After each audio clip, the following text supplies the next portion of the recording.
lecture. So we were discussing about content providers in Android. Okay, and we have just seen how can we read all the records of a content provider.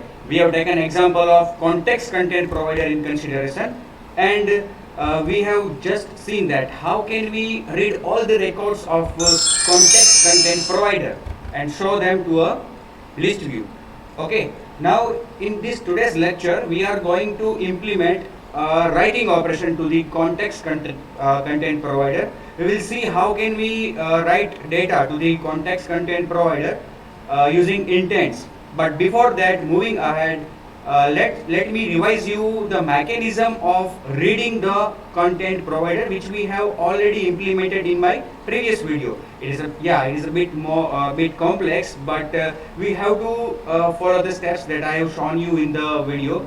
And the video, you might remember that video is of the length more than 1.5 hours. Okay, but let me just revise you what we have done in the previous video. So let's see this reading context. Okay, I will just give the overview. Okay, so first of all, data of content provider is divided among separate different tables. Okay, so we cannot read only one particular table, and we will get all the records of a particular contact. See, there are separate tables. One among these tables, one table is master table, which contains the basic information of the particular contact, which is available in the device context application. Okay, so this master table contains basic information, and the phone numbers, email IDs, all these information are stored in another table, which is a child table. It may happen that there are more than one phone numbers of a particular contact. So if we want to read just contact name and its mobile number, okay, what we have to do? We have to read two tables. Okay, first is the master table, another is the child table. And for particular contact, it may happen that there are more than one context. We need to read all the contexts. So as there are different tables, the URI of the tables are also different. You can just see in the slide here that the data of one table is a master table, and the URI of that master table is, you can see here, contract dot context dot content URI. First of all, we need to establish connection using content resolver to this content provider URI. Okay, from this URI table we will retrieve the contact basic information, that is its ID, which is primary key, its name. Okay, now second thing, this table, okay, which table content context context.content URI also contain one column has phone number. What does it contain? The value of this column is a numeric value. It may happen that the contact which is stored in the context application does not contain any phone number. So in such case, this column will have a value of 0. Actually, this column has phone number will contain the number of phone numbers of that particular contact. So before reading the phone number, we need to check how many contacts or whether any contact of this particular contact is available or not. So we will be checking this has contact number, has phone number variable, columns value, and if it is more than 0, we should read that phone number from the second table, and that second table is, yeah, if a contact number or a phone number of that particular contact is available, that phone number is available in another table whose URI is context contract dot common data kinds dot phone dot content URI. This is the URI of the table which contains phone numbers of all the contacts. Okay, but we need to read phone number of that particular contact which we have just read the name.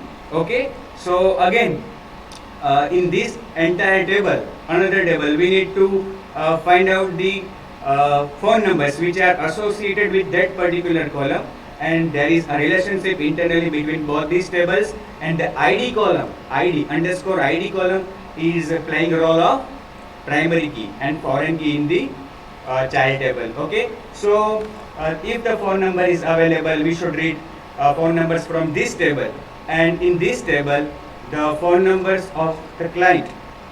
It may be one or more. All these phone numbers are stored in a column number. Okay, you can see the name of the column context contract dot common data kinds dot phone dot number.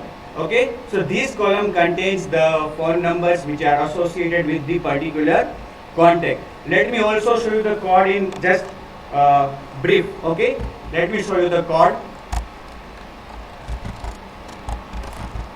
See this code. Yeah, see the code. It is the code of writing context. Let me show you. Yes, reading context. Okay, so as I told you, first of all we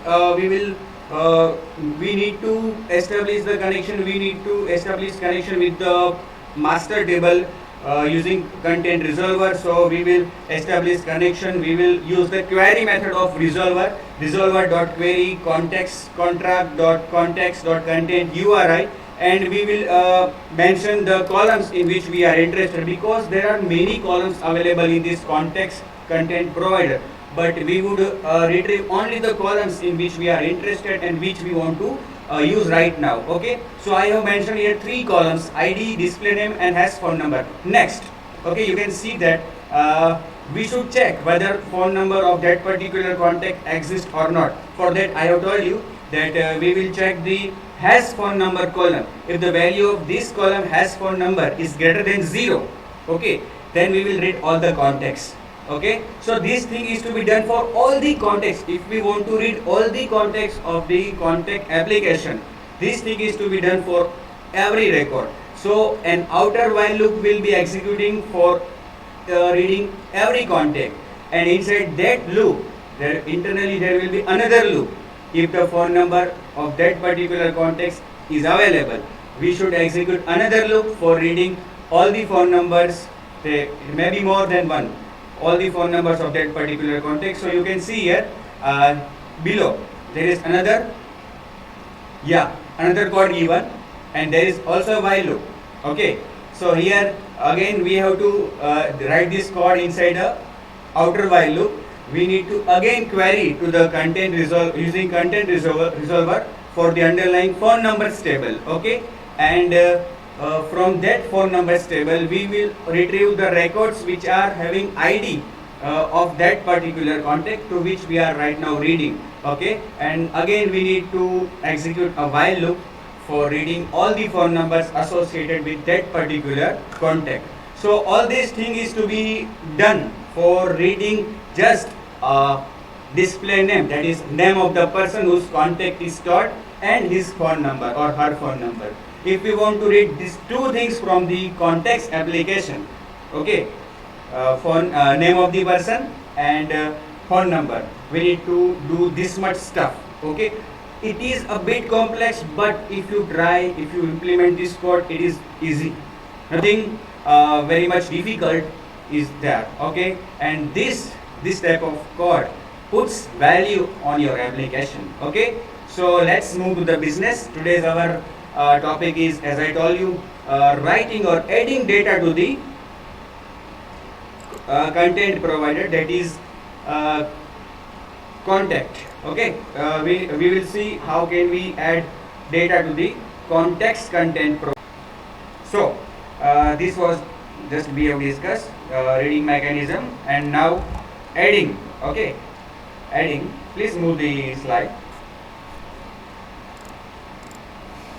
Yeah, writing. Please, writing context. Okay, so writing context to the content provider, contact content provider, is a bit easier compared to reading all the context.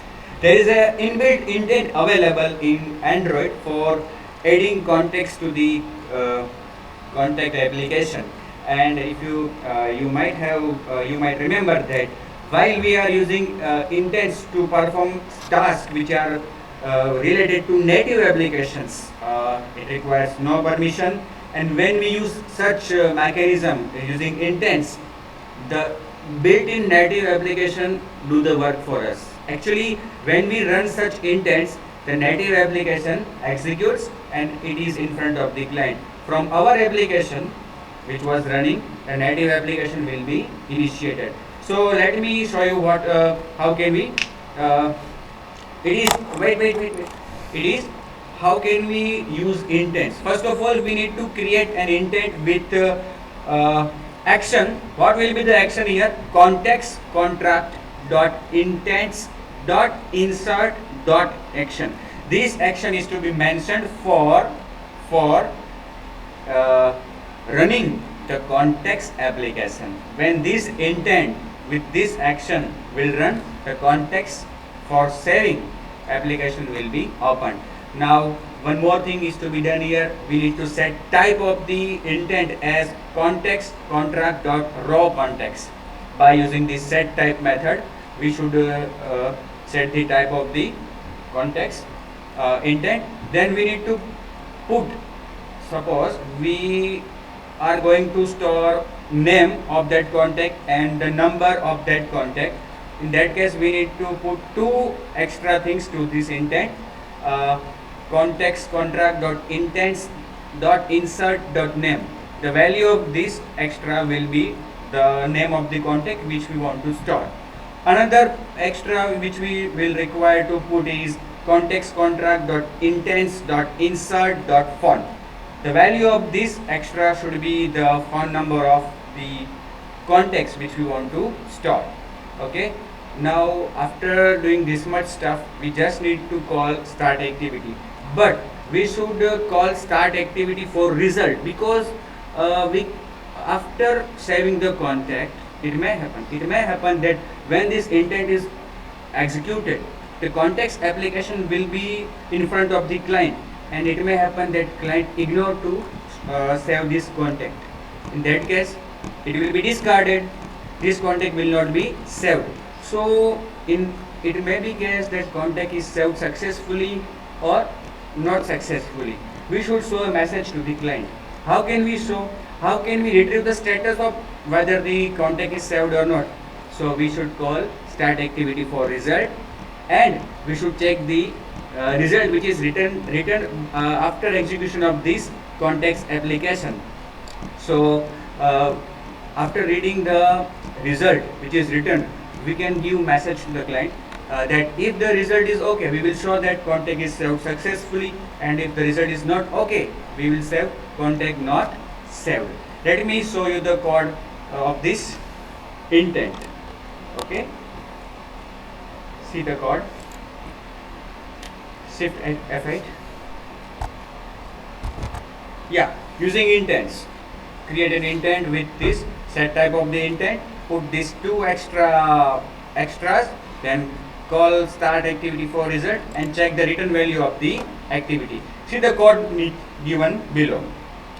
Intent contact intent is equal to new intent context contract dot intents dot insert dot action. Okay, after this action is mentioned, then set type. See contact intent dot set type context contract dot raw contact dot content type.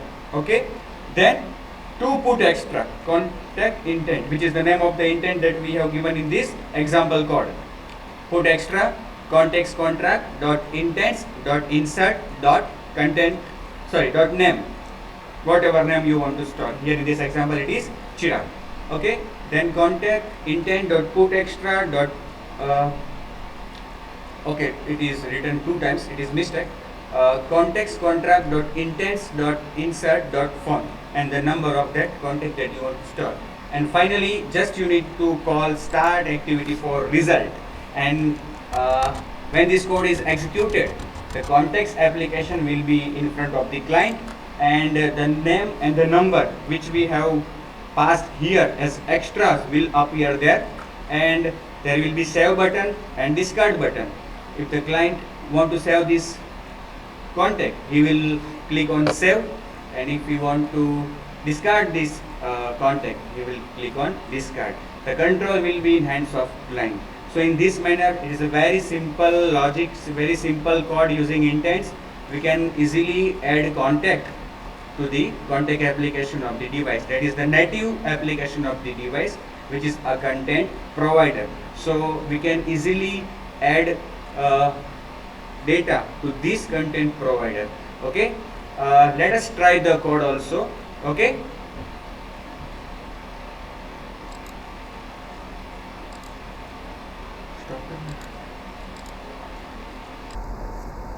So friends, we are discussing content provider and we are going to implement how can we add record to the contact content provider within our application.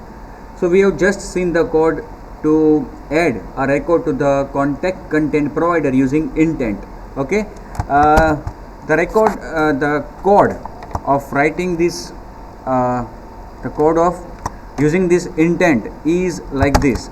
Okay, we have to create an intent and then we need to set the type of the intent.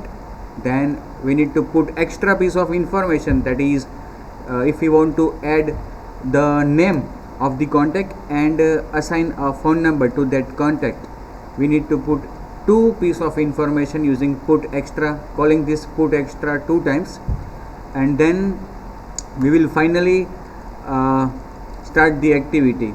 Okay, so this much code is to be implemented. So let's implement that code. See, it is our activity. Okay, and it is the layout of our activity. So in the layout, let me have only one button. Okay, and on pressing this button, what will I do? I will execute the intent. Okay, so the height and the width of the button is to be set. Yeah, I will set height and width of this button. What happened?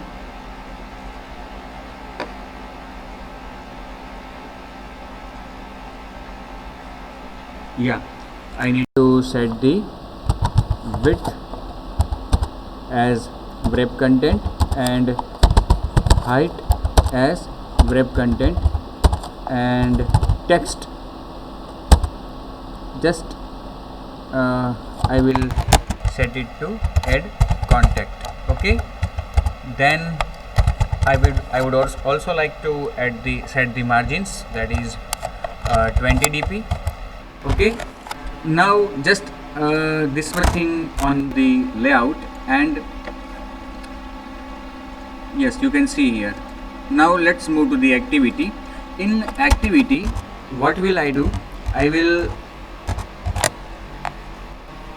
define one method, public void do add. Okay, and inside this do add method, I would define the intent and set the parameters and fire it. Let me call this method in the on click event of button do add. Okay, and then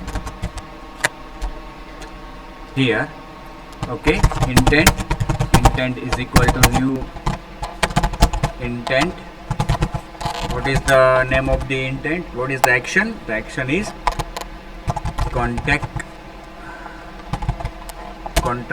dot intents dot insert dot action.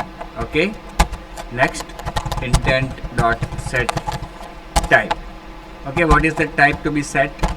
Yeah, type is contract dot raw context dot content type. Okay, then intent dot put extra, that is we have to pass the name. Okay, contract dot context dot display name. Okay, that is let me check. Okay,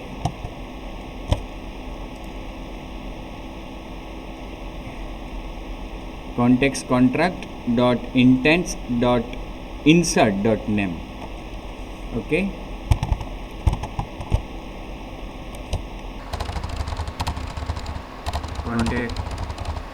contracts dot context dot insert dot dot intents dot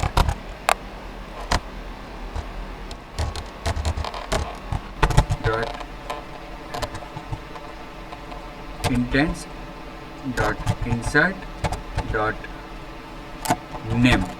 Okay, I would like to put a name like,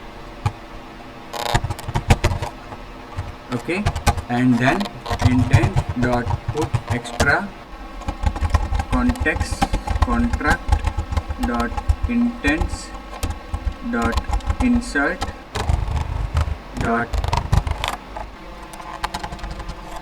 font. Okay, and there I would like to have store one number, any number, it is a dummy number. Okay, then finally start activity intent. Okay, reading this much code, I would like to run this activity. Okay,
one thing I would like to discuss with you while this application is on the way of execution. See,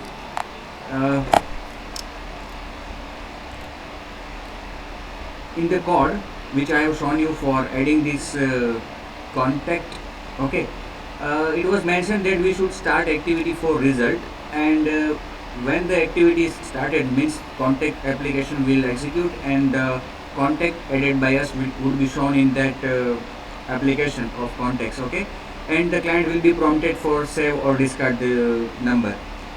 Okay, when we start activity for result, this activity will be opened, and after either saving or discarding this application, again the control will return to our own activity. Okay, this activity.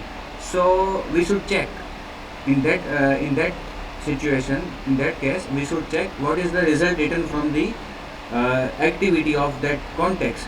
Okay, and we will assume that if client has successfully clicked on save button, the context will be the contact which we have or he has entered will be saved, and the result written from the activity will be result. Okay, but it is not the case. I have tested it. When client successfully saves the contact and return back to our activity, the result written by that activity of context is not result okay. So if we depend on that result okay, it would not work.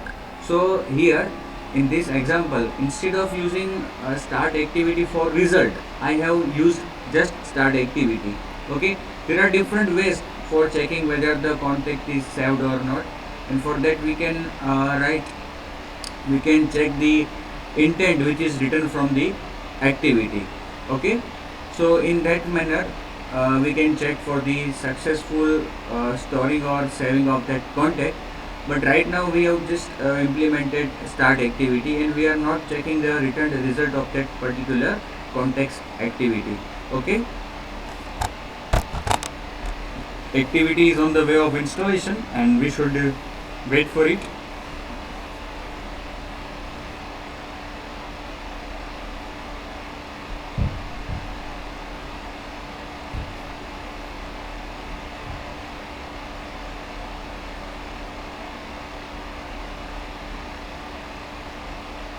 It is,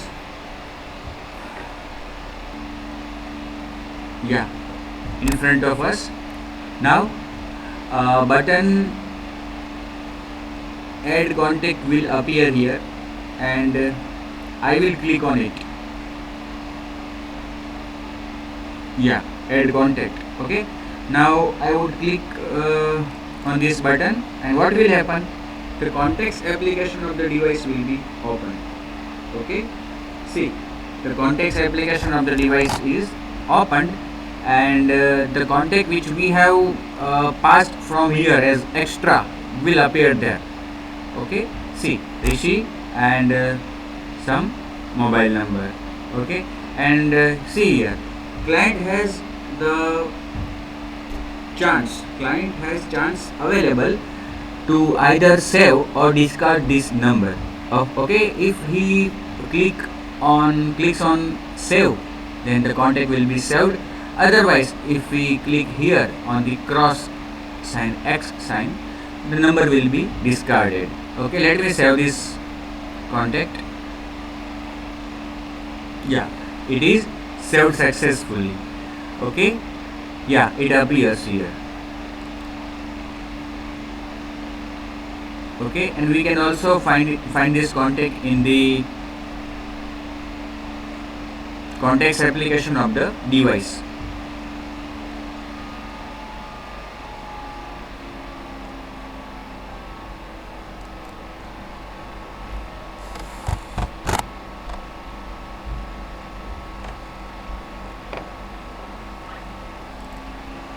See, if I press on this context application, and we look at the numbers available, contacts available, we will find that the contact which we have just stored will appear there.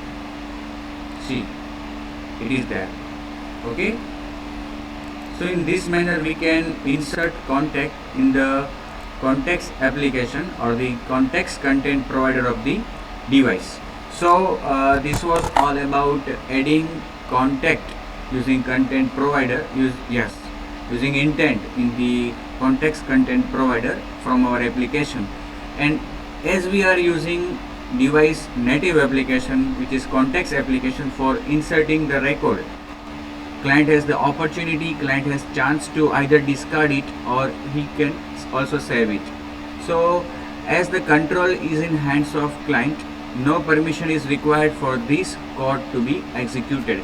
But if we manually insert this record using the database mechanisms, using the mechanism of content provider content resolver dot insert method, okay, in that case we need permission of write context, very similar to as we have read context using content resolver and its method query method.